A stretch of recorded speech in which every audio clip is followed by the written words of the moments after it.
Hello friends, my name is Dr. Priyanka and today we will discuss about the inoculation techniques.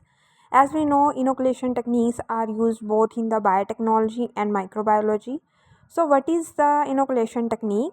They are fundamental methods in microbiology used to introduce microorganism into culture media. Means when we in microbiology we use the culture media, and in culture media we will add it and we will grow the microorganisms, and to study the microorganisms, and for experimentation purpose we done the inoculation techniques. These techniques are critical for maintaining the pure culture and for conducting the biochemical and molecular study, and study the microbial physiology, and developing the industrial product for scaling up, such as enzyme, antibiotics and fermented foods. The methods used depend on the type of microorganism, what is the purpose of cultivation, and what type of medium we are used. So that methods depend on these factors. What is the main objective of inoculation? Why we do the inoculation techniques and why we use the inoculation technique? So first purpose is to isolate and purify the microbial strain. If for example we have the complex sample, means we have mixture of microorganisms, different microorganisms, and we want to isolate one type of microorganism from the mixture, so we will use the inoculation techniques. For example, in soil, water, clinical samples, or fermented products, we have found the different types of microorganisms. So we will, if we want to isolate only one type of microorganism from from these samples, we will use the inoculation techniques. Second main objective is to grow specific organisms. If we want to grow, for example, E. coli, then for the research purpose, for testing purpose, or for the commercial purpose, then we will use the inoculation techniques. Third objective is to observe the colony morphology, means what is the shape of microorganism and their biochemical properties, and for the taxonomic classification, because every type, each microorganism has different biochemical properties and different type of shape. It may be spiral, it may be rod shape, or it may be cockeye shape. So every microorganism has a different chemical properties and different morphology. So if we want to observe the colony morphology, we can use the inoculation techniques.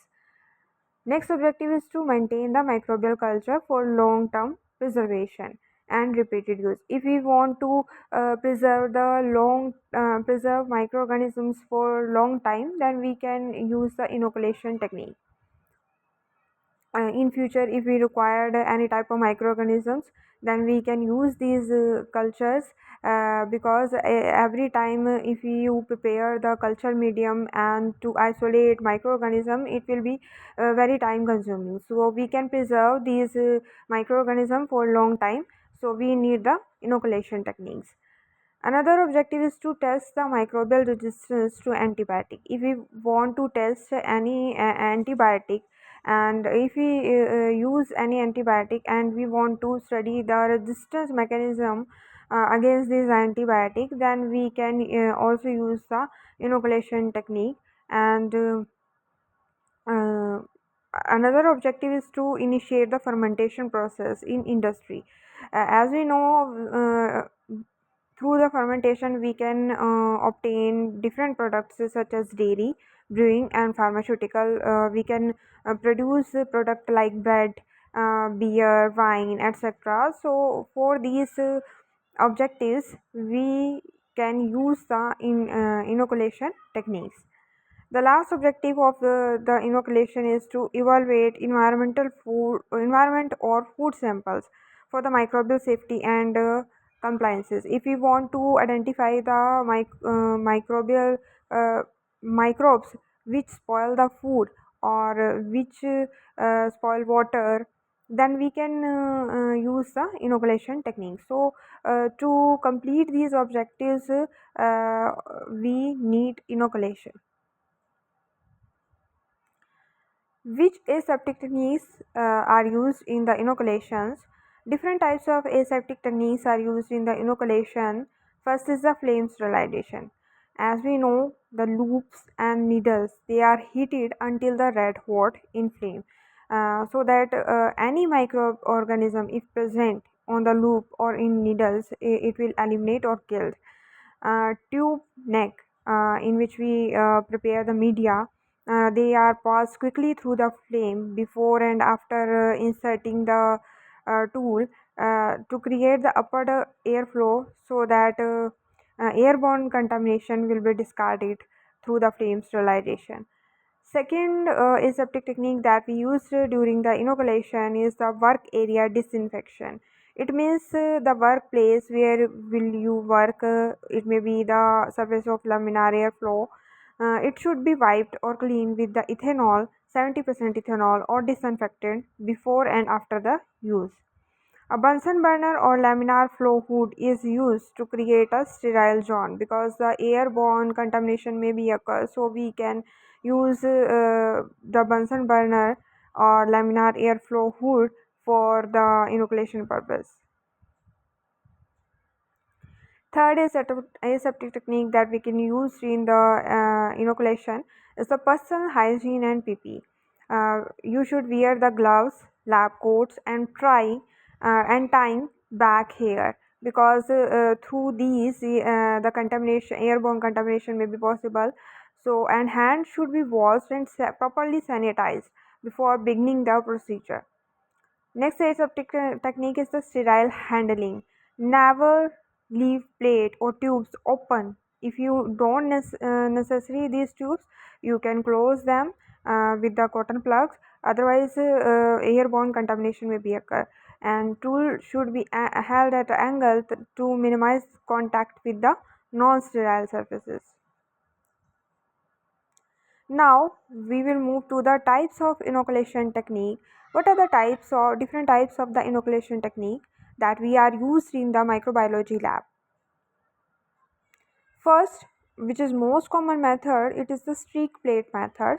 It is used to separate the individual microorganisms from the mixed culture and to obtain the discrete colony. So, as we know, the if we have the mixed culture and we want to obtain the specific type of organisms, then we can use streak plate method.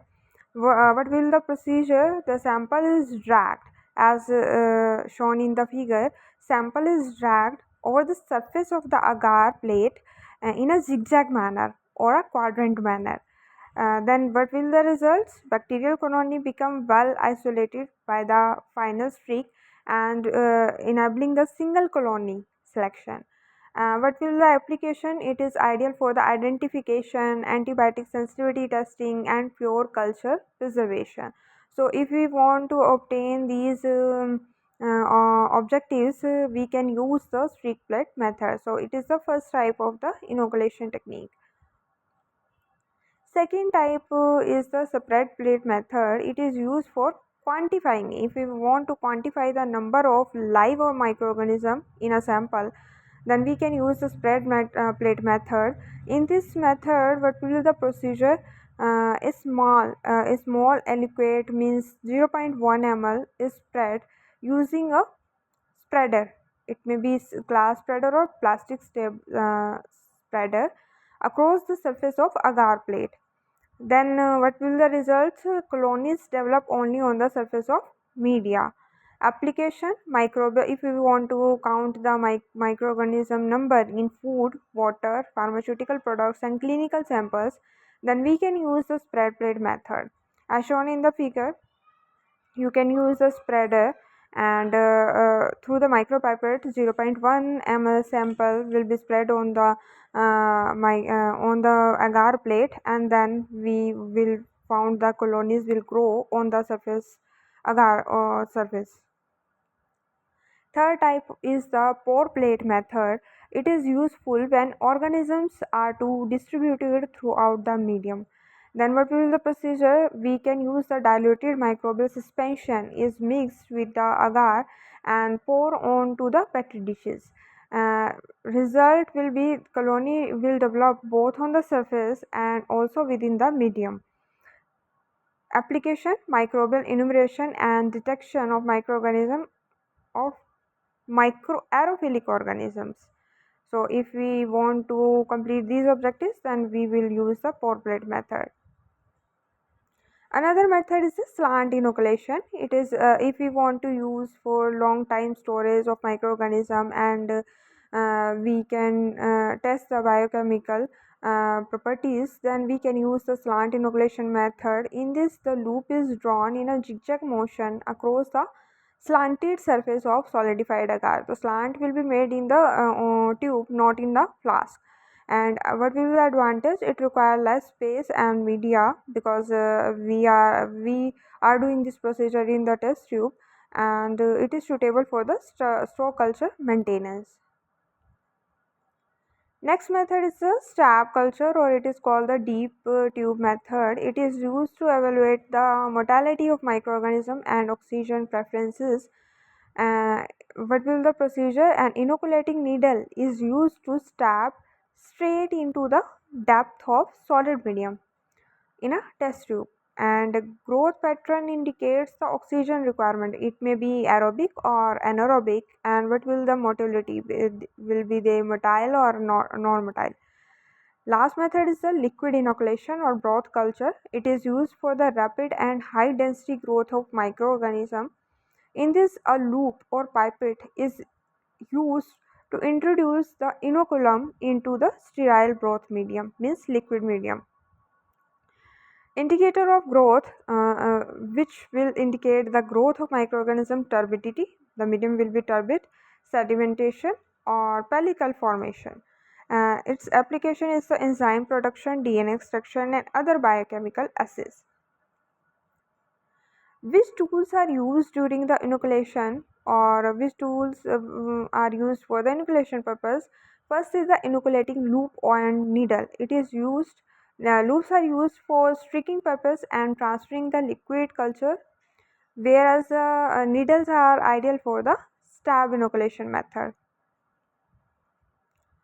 L-shaped spreader. These spreader may be consist of the glass or plastic, and they are used in the spread plate method.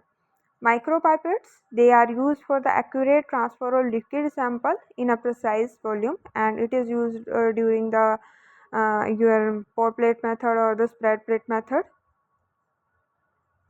Next is the forceps and scalpel. For handling the specimen or small tissue pieces in clinical and environmental microbiology, forceps and scalpel can be used.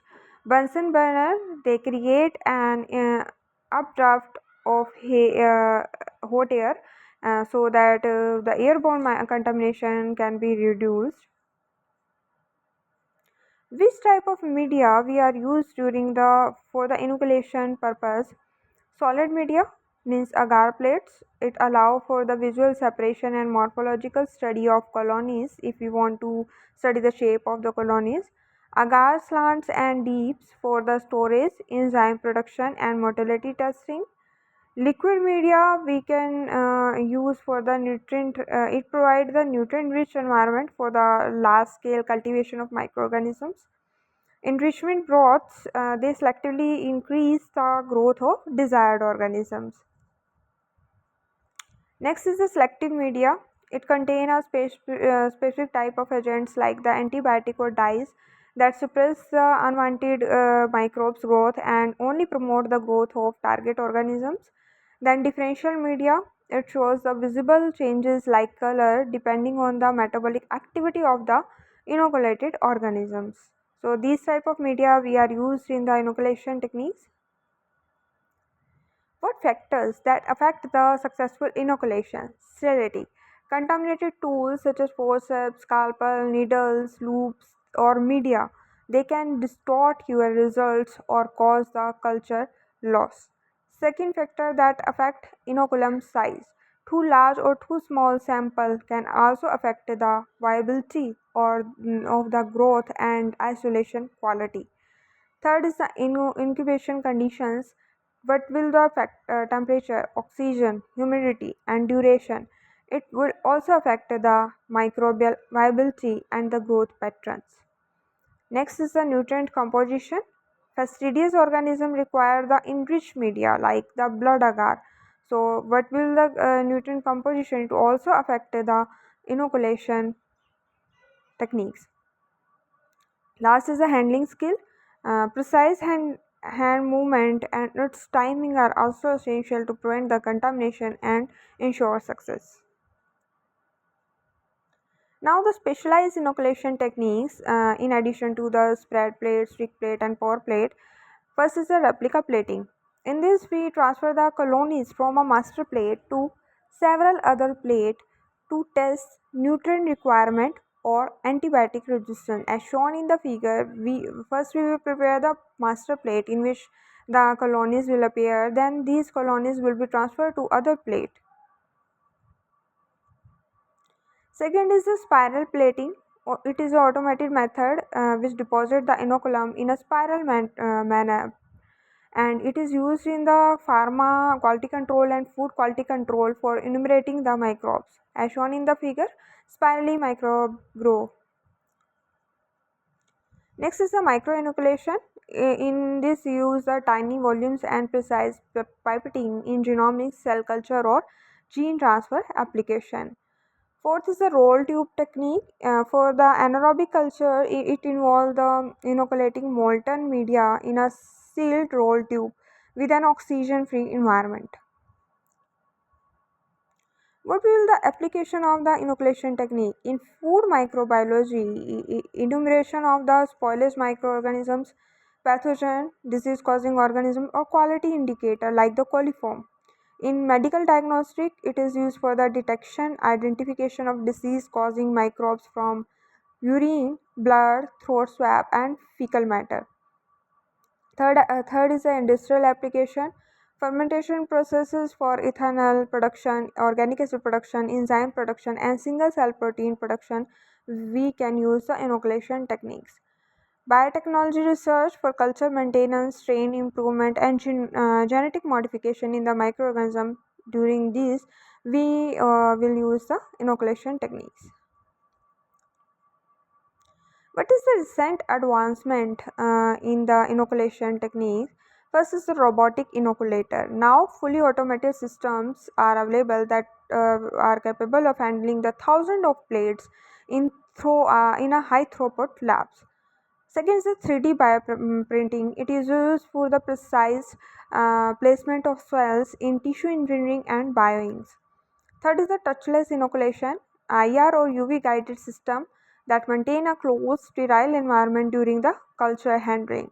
And last is the smart culture platform, IoT and artificial intelligence driven platform which will monitor and adjust the inoculation and incubation parameters in real time. So this is the all about the inoculation technique. I hope you like my video. Please like, subscribe and share the video.